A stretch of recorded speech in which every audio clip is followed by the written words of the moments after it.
paying down debt, of course, frees up income. And also, you're not paying the credit card charges. Saving cash allows you to not have to get into credit card debt. And then 3, the investments, is the sooner you start investing, you can take advantage of compounding. Hi, and welcome to Beyond the Paycheck and Happy New Year. So today we're going to talk about how to start off your 2025 strong. And so Kevin's going to ask me some more questions. I hope you listened to last week's episode about how to check in and how you did in 2024 to see how you're achieving towards your goals. So it's very connected. Yeah, this episode is very connected with the last one because we were talking about, well, in an ideal world, at the beginning of the year, you'd have goals to figure out whether or not you're on course or off course. So say this is the first time, this is the first year somebody's going to really sit down, they're going to look at everything, and they're going to set goals for the entire year. How would you guide them? Okay, so the first thing I would do is say I'd have a Post-it note party. So a Post-it note party is where you can include your family, your kids, your spouse, and if you're single, maybe it's your friends if you don't want to do it alone, but you can do it alone. And it's something that I do not in one day because I kind of want to think about over time, but I say get Post-it notes and you're going to shoot for 100 things. And then you're going to just write all those things on a Post-it note and you're going to stick them on the wall. And then as you're going by and you're looking at it, you're like, that's not really that important. I might put that down the road or I just might throw that away. But then as you're doing this, you're going to find out what kind of if it doesn't get moved to a different category, what's kind of left. And those tend to be what is most important to you for that year. So when you're the 100 things, how do we categorize them? Well, I always look at things in 4 different categories. Health and well-being, which would be, if you have weight loss goals or spiritual goals or stuff like that. Then love and relationships. Do you want to do things with your families, or do you want to add more friends into your life, or you want to be more social, whatever that is. Business.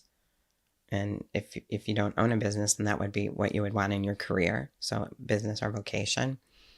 And then the last one is time and money freedom. So what time and money freedom is for me, as I'm getting older, it's more important for me to have time and money freedom so that I can do a lot of things. I was trying to think the other day how long I have been working, and I'm going to say it's probably about 49 years. But anyway, from starting at babysitting to, I've always worked. And it's nice that now I'm at the point in my life where if I want to take off for a few weeks that I can do that. And so I want more time and money freedom. So you could put those in 4 different categories. And the time and money freedom might be where you're putting your travel. If your goal is to go to Croatia in 2025, it would put there, but maybe you add Croatia, New Zealand, and all the places that you'd like to go. But you kind of look at that category and say, okay, I've got, 25 things in this category. I can't do all 25, but what is the most important for me? If I had to look at those 25 things, what would be number 1? So how do you determine the difference between a realistic goal and it's good to stretch. You want to have a stretch goal, but how do we determine whether or not it's just unrealistic to set the goal? Well, in my world, nothing is unrealistic. I think if you can envision it, you can have it. You just got to take those 1 steps that we talked about every day. So I don't think I could, and I hate to put even the statement out into the universe because it's just not how I believe. But if my income was, $50,000 a year, I can't say I'm going to make $1 million next year. I mean, that's probably unrealistic, but maybe I'm going to make that $1 million over 5 years. So it doesn't have to be a goal that's just going to happen in 2025. It could be something that is important to you And so you say that this is going to take me 5 years to do it. But it's still a goal for 2025 to get that started. How does somebody know? The reason I ask is not because I want to limit. So I appreciate the reframe on that. The reason I ask is because I've noticed a lot of people set a goal that does not ignite them because they know deep down, they're like, this was a goal that I wanted it to sound good more than I wanted it to actually do it. So how do they know? So if that's the way you feel, don't even do it because you're not going to achieve it. Okay. You have to know and feel in your heart. And so like when I think about, okay, so we go back to my house because I just bought it and I don't have a bathtub. And I mean, that sounds so silly, but I miss having a bathtub. So I can't change my bathroom. It's just impossible to do. And I have one bathroom inside of the house and I can't add a bathroom. So when I think about what's that going to take to get a bathroom means I'm going to have to go up. And so, and it's so funny. I could show you my vision board, but on there I have designed what it's going to look like when I went up on my house with the bathtub, and it has all of that in there. And so when I look at that, honestly, I don't know how it's going to come. I don't worry about the how. I just know it's going to come because I feel so strongly and it invokes so much emotion in me and so much happiness. And I just assume that I'm going to have it. There's no reason. Even if you said, Paula, there's no way you can have that, I would say, bullshit. You know what I mean? Like, I'm going to have that. So that's the feeling you have to have with your goals. If you don't have that feeling behind them, then you're never going to achieve them. If I sat here and said, oh God, I don't know how I'm going to get there. Oh, it's not like it's going to happen. I know I'm going to fail. Then guess what? You're going to fail because you're not going to take those one steps that we talked about in last podcast about getting to that goal. How long has that mindset been your mindset? That's funny. So when did I get divorced? About 4 years ago, and really started working on myself the year before when he went bye-bye. I had a scarcity mindset, and I had to work really hard to get rid of that. And I use meditation and affirmations, and I'm constantly working with coaches and reading books and listening to podcasts on how to change that subconscious person that keeps telling you you can't. And now that person doesn't tell me that anymore. So it took me a few years to get here, but I manifested this house. I mean, I sat with my girlfriends at a lake house that I had rented, and I said, they said, well, are you going to rent this next year? I said, no. And they're, why not? It's a great place. I said, because you're going to be coming to my house. And they're like, yeah, right. And they're like, do you have enough for the down payment? I'm like, no. Do you know where you want to go? No. And so that day I called a realtor. I said, I don't have enough money. I don't know where I want to go. This is what I'm looking for. And I said, I want to move in May. I moved in May 10th because I believed it. I believed it in my heart and in my mind that this was going to happen. And he would send me houses in my price range, and I'd plaster them on the wall, and I'd look at them every single day. And I would go to bed dreaming about what that was going to feel like living in that lake house, what it's going to feel like to be sitting on a warm, sunny day, just getting out of the lake and having family and friends around. I don't know, but the money came. It's not necessarily just a year question, but how important is self-improvement to financial understanding and financial growth? And because essentially everything you've talked about in this episode has been self-improvement, essentially. So why is that so important? I think everybody should be improving themselves, because if not, you get stuck. I mean, those people that you're like, they just do the same thing every day. And think the same thoughts every day and they don't try to improve themselves. And usually most people don't make a change until something forces them to. So mine was my divorce, which I think was the best thing that ever happened to me. And I'm very grateful that it happened to me in the way that it happened to, because it made me the person I am today. And every day I try to be a better person, and I try to improve myself. Little things like improving, your health, get out and walk. I mean, it's not that you have to do dramatic things, but, taking little steps to improve yourself. And you don't have to. You can stay just the way you are. But who wants to wake up 5 years from now in the same position they are today? Yeah, and unfortunately, it doesn't work that way. You're either getting better or you're getting worse, because you're getting older, and nothing really ever stays the same. Unfortunately, it doesn't really work that way. Okay, I'm going to paint you into a corner with this question, so I just want to make you aware of that. Again, I know blanket statement, but what are the 3 most important things to set goals for in the financial realm? Is it amount of debt, cash on hand, number of dollars invested?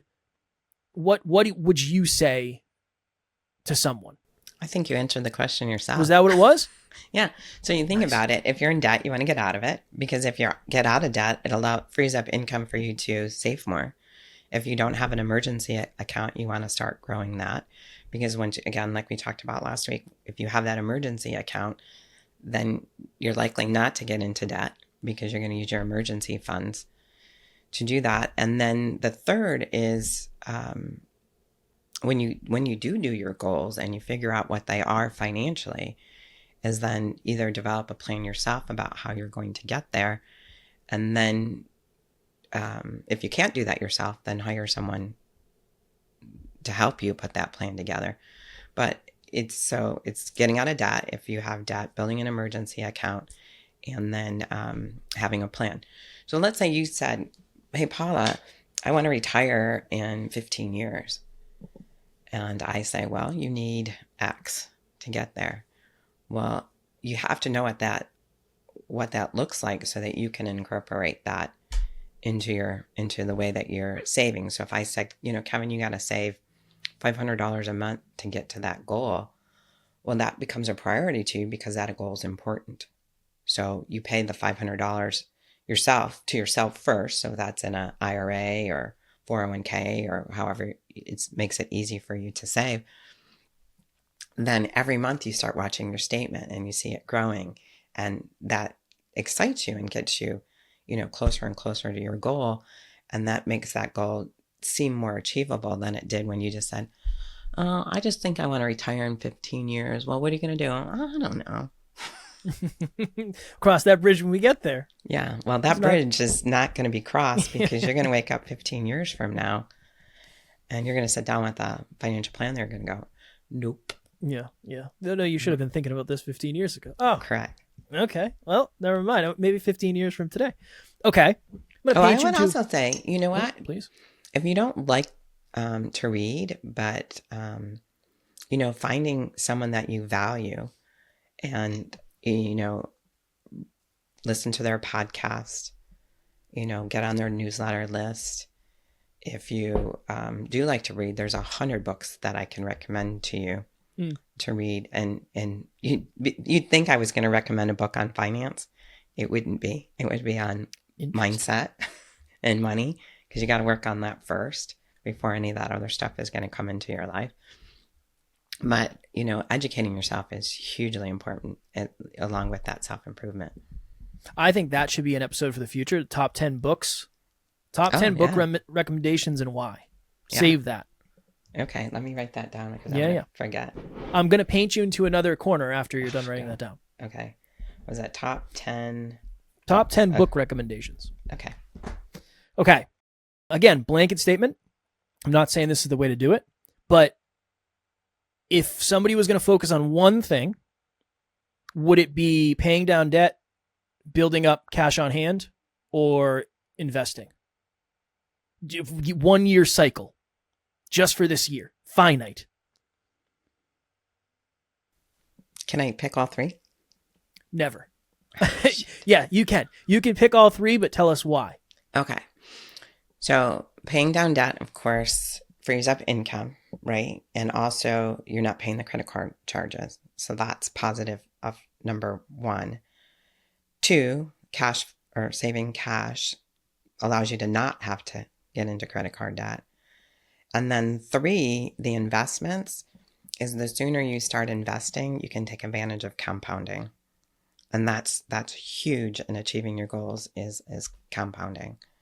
So it would be really hard for me to pick the three because you could say, well, it's going to take me 3 years to pay off my goals and build my emergency account. Well, you've lost those 3 years of growth. And if we know anything about what's been going on in the market, it's been really good. So would you, right? Would you don't want to take advantage of that? Although we do know the market goes down, but yeah. You know what I mean? There's more opportunities with ups than there are downs. But so I would say, everybody hates that word budget, but if you can sit down and look at your cash flow, because you really do need to look at your cash flow so you can determine how you're going to get to those goals. So if you said, okay, I have, an extra $300 a month. And so maybe I'm putting $100 on the credit card. Maybe I'm putting $100 into the emergency account and I'm investing $100. Yeah. Worst case is if when you're building your cash flow, you can always, if you need it, use to pay down debt down the road. So there's wins everywhere. Yeah. Yeah. Do you suggest that clients and anyone, right? Anybody out there watching or listening, you've mentioned a lot about having visual cues. So vision board, that type of stuff. Is there anything you can suggest for people out there other than maybe a vision board, but subtle reminders to help commitment stay high?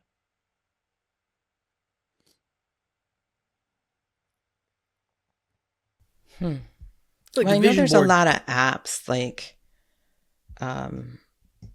there's the habit tracker app that you can use to kind of track your habits.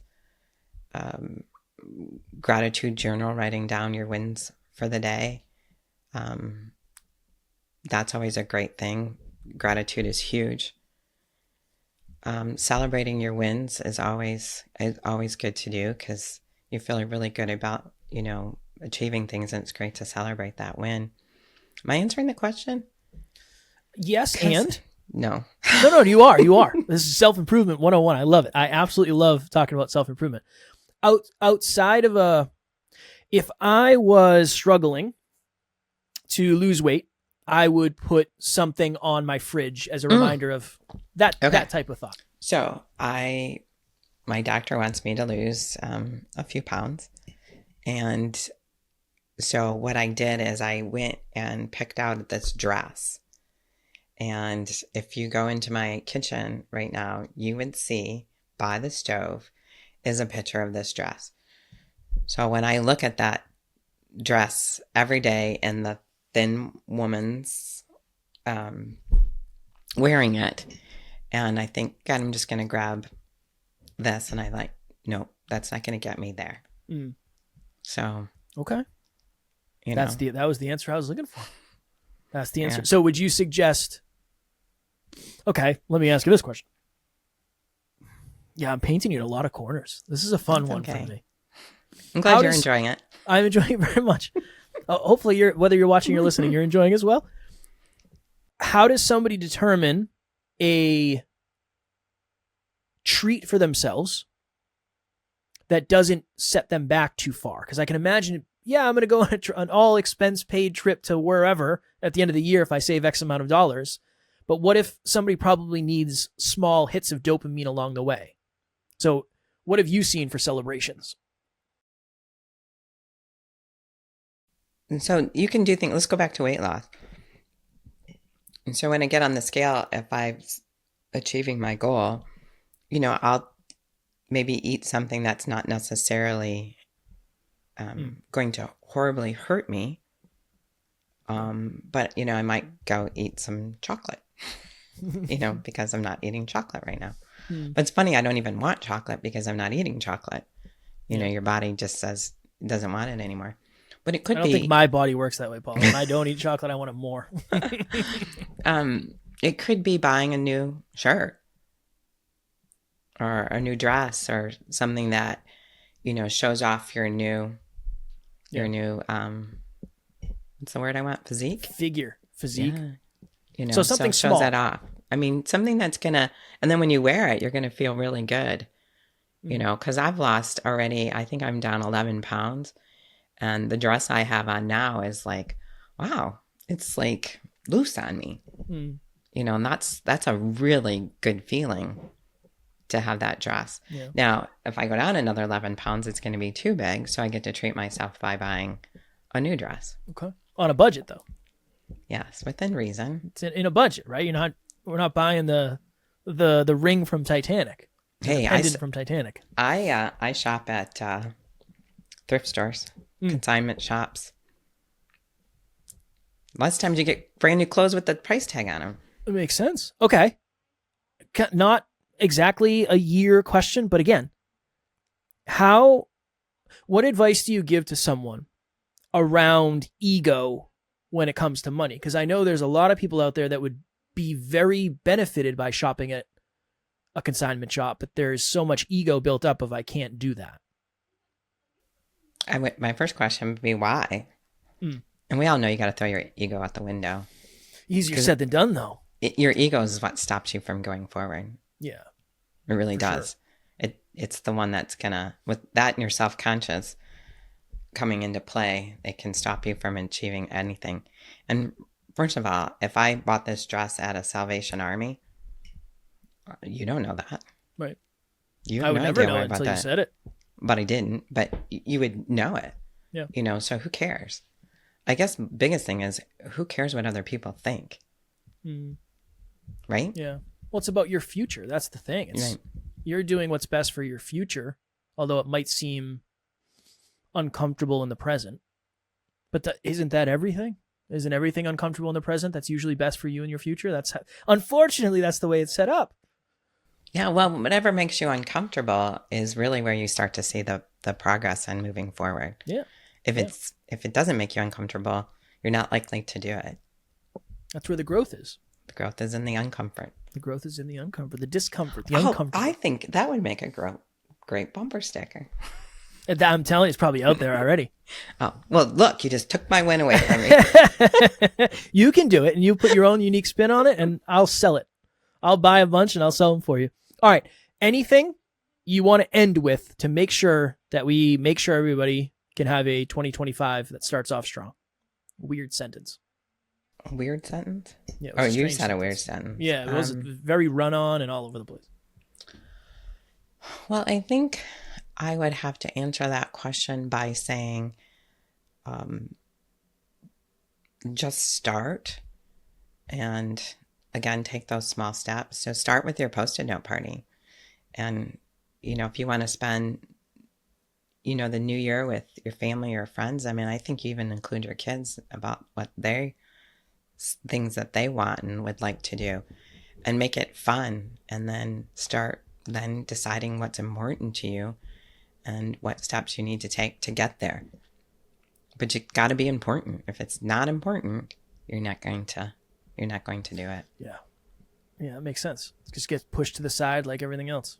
Yeah, and I was listening to something the other day, and I was like, wow, that's such a great thing. It's like before you get out of bed, visualize what your goals are. Tell yourself what you're grateful for, or write it down.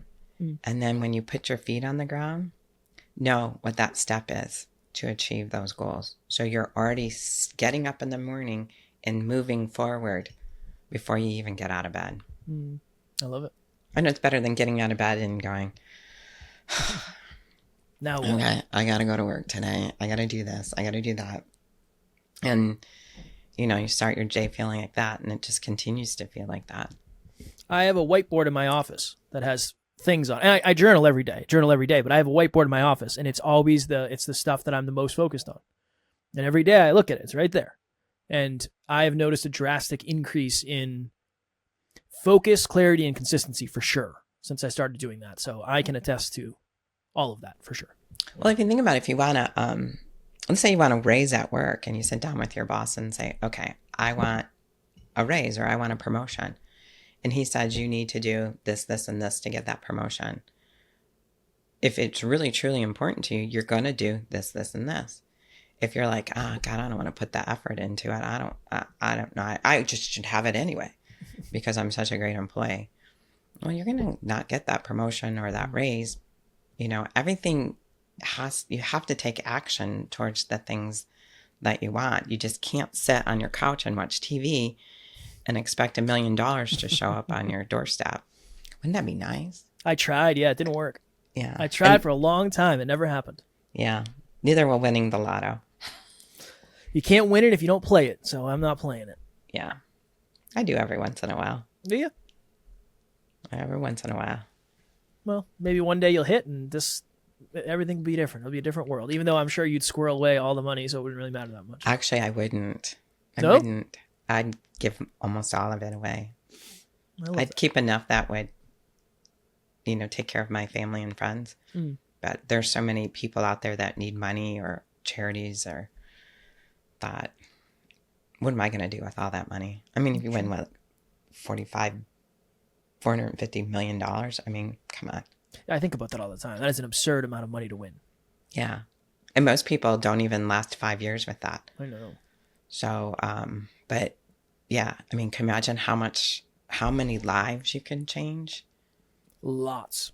Lots. I think about that all the time. That's what I would do with it. So maybe one day I will win because I have the best intention for it. Well, I guess we'll find out. I better go buy a ticket. Yeah. You better buy one tonight. All right. What do you want to end with? And then we'll let you go. Get out of here. I think I'll end with the way we ended last week. If you need any help or any advice or just someone to bounce things off of, you know, feel free to reach out to me at paula@paulachristine.com. That just jumbled out of my mouth. Wait, is it .com? Yes, it's .com. Just want to make sure. Yeah, don't do it alone. You are more likely to succeed with somebody on your side, especially somebody who knows what they're talking about. So I second that. All right, take us out of here, friend. You take us out this time.